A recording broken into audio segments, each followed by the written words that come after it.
ఇప్పుడే జీ5 app download చేయండి. చూడండి మీ ఫేవరెట్ టీవీ షోస్ ఎప్పుడైనా ఎక్కడైనా.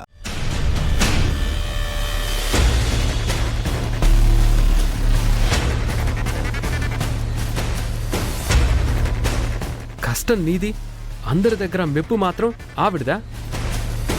అయినా వాళ్ళ మొక్కు వీళ్ళ మొక్కు నువ్వెందుకు మోయడం?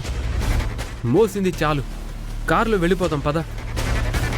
చూడు బాబు, దేవుడి విషయంలో అవతలి వాళ్ళ మొక్కు కూడా మనం తీర్చే అవకాశం ఇచ్చాడంటే అది మన అదృష్టం బాబు. మొక్కుబడి మొక్కుకున్న మీరు ఏ కారణం చేతైనా తీర్చకపోతే అది ఎవరో ఒకరు తీర్చాలి, లేకపోతే ఆ ఇంటికి కీడు జరుగుతుంది. నీకు జరగదు కదా. అదేంటి బాబు అలా అంటారు? నాకు మీకు మనందరికీ నీడనిచ్చే ఇల్లది. ఒక పూట అన్నం తింటున్నాము అంటే వాళ్ళిచ్చిన డబ్బులతోనే కదా. యజమాని తిట్టినా కొట్టినా ఉప్పు తిన్న విశ్వాసం ఉండాలి.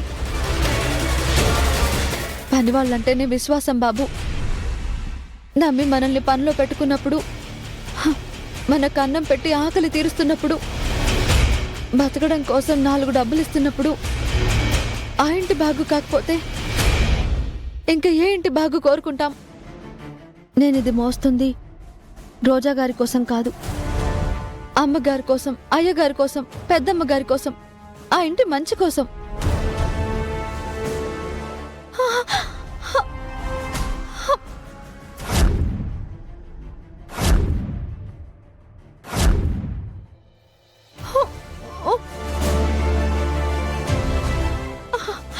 నువ్వు నడవలేకపోతున్నావు. కాసేపు ఎక్కడన్నా నీడలో నుంచుందో గాని. వద్దత్తా, దగ్గరకు వచ్చేసాం కదా, త్వరగా వెళ్ళిపోదాం. మధ్యలో ఆగితే బాగోదు. ఇలా అయితే ఎక్కువ దూరం నడవలేదు బాబు. దీనికది అర్థం కావట్లేదు. ఎండ ఒంటి మీద పడితేనే సరసరా కాలిపోతుంది. అలాంటిది పొట్టి కాళ్లతో నడవడం అంటే లోపల తనెంత బాధపడుతుందో. కానీ పిచ్చిది ఆ ఇంటి కోసం ఇంత బాధపరిస్తుంది.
ఏంట్రా అమ్మాయి ఇంతవరకు రాలేదు?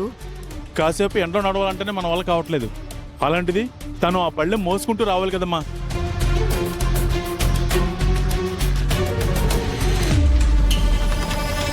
రోజా ఎలా వస్తుందో ఏంటో, నేను వెళ్ళి చూసిరానా?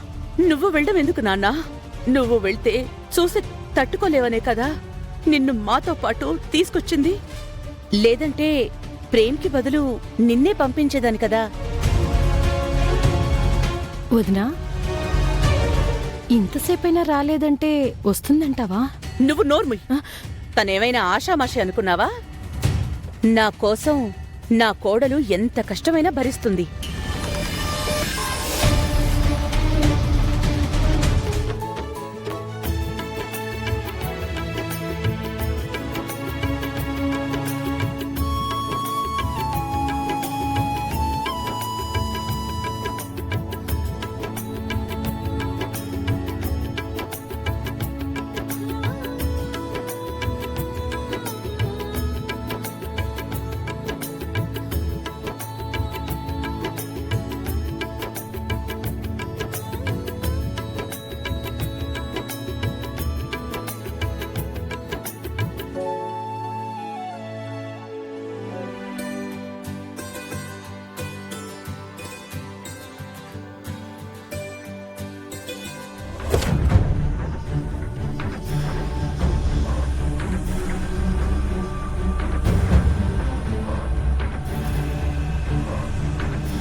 జీ5 యాప్ డౌన్లోడ్ చేసి అన్ని ఎపిసోడ్స్ పూర్తి ఉచితంగా చూడండి.